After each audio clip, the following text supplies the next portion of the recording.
Dios sigue explicando cómo construir una sociedad estable, detallando las leyes que rigen la santidad y la pureza, tanto en el ámbito vertical, relación con Él, como en el horizontal, relaciones humanas. Luego, se adentra en la aplicación de las leyes horizontales, enfatizando el mandamiento de amar al prójimo como a uno mismo, lo cual refleja su corazón. Él provee para los necesitados, a través de los recursos sobrantes de los más prósperos. Esta ley es una de las maneras en que Dios une a Ruth y Booz, cuyo relato leeremos en pocas semanas. Asimismo, condena el abuso y la opresión de los más vulnerables, instando a no actuar movidos por emociones egoístas, sino a ser razonables y fomentar la comunicación abierta. Dios subraya la importancia de la intención detrás de nuestras acciones. Después, aborda cómo debemos honrarlo a través de las leyes verticales. Esta sección puede resultar compleja de interpretar. No podemos desecharla por completo ni asumir que, porque Jesús cumplió la ley, Dios aprueba la prostitución o el sacrificio de niños. Aun en aquel tiempo, se requería discernimiento. Por ejemplo, ¿podría alguien permitir que su hijo se dedicara a la prostitución? ¿Podría sacrificar a sus hijos a un Dios falso? Era necesario profundizar en el propósito de las leyes para entender su aplicación. ¿Cómo podemos discernir hoy en día la manera de honrar a Dios a través de estas leyes? Existen tres tipos básicos de leyes: 1. Civiles, que regulaban la conducta y los castigos dentro de la sociedad. 2. Ceremoniales, relacionadas con la pureza, los sacrificios y los rituales religiosos. 3. Morales, que establecen lo que Dios considera correcto o incorrecto, como los 10 mandamientos. En el antiguo Israel, estos tres tipos de leyes se aplicaban simultáneamente, ya que eran una comunidad religiosa que también funcionaba como una nación, sin distinción entre la Iglesia y el Estado. Sin embargo, hoy, el pueblo de Dios se extiende por muchas naciones, por lo que las leyes civiles establecidas para Israel ya no se aplican de la misma manera. Algunos principios siguen vigentes, pero su aplicación varía.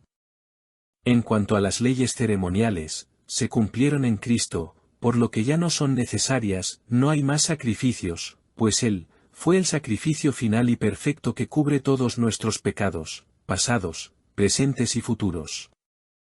Las leyes morales también fueron cumplidas en Cristo, pero reflejan el carácter inmutable de Dios, por lo que siguen vigentes.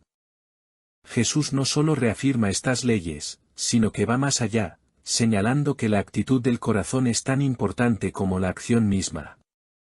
Por ello, ciertas reglas del Antiguo Testamento, como no usar prendas de tejidos mezclados o evitar los tatuajes, estaban ligadas a la pureza ceremonial y a la separación del pueblo de Israel de las naciones paganas. Como Jesús cumplió los requisitos ceremoniales y civiles, estas leyes ya no son necesarias. Si alguna vez dudas sobre el tipo de ley con la que estás tratando o si sigue vigente, busca el propósito y el corazón de Dios en ella. Por ejemplo, si un hombre comete adulterio con la esposa de su prójimo, tanto el adúltero como la adúltera serán condenados a muerte. Levítico 20, versículo 10.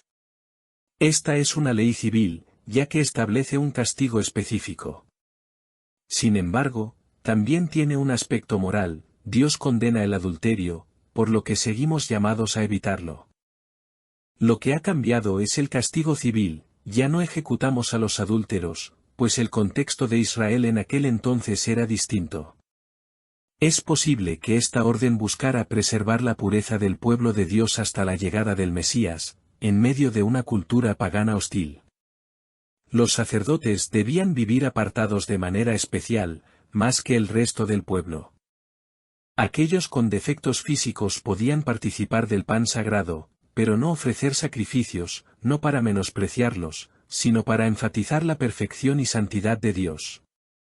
Incluso los sacerdotes sin defectos debían seguir reglas estrictas sobre su vestimenta, los tiempos en que podían entrar al santuario y otros aspectos. Nada de esto era arbitrario, todo apuntaba a la majestad y santidad de Dios. El carácter de Dios, En Levítico 21, versículo 15, Dios declara, «Yo soy el Señor que los santifica». Es Él, quien nos purifica. Existe una gran distancia entre su santidad y nuestra impureza, pero no debemos desanimarnos. Su Espíritu nos santifica. Tras leer todas estas leyes, recibimos un recordatorio alentador: Dios ha hecho todo lo necesario para nuestra salvación y sigue obrando en nosotros para nuestra santificación. Él está con nosotros, y en Él se encuentra la verdadera alegría.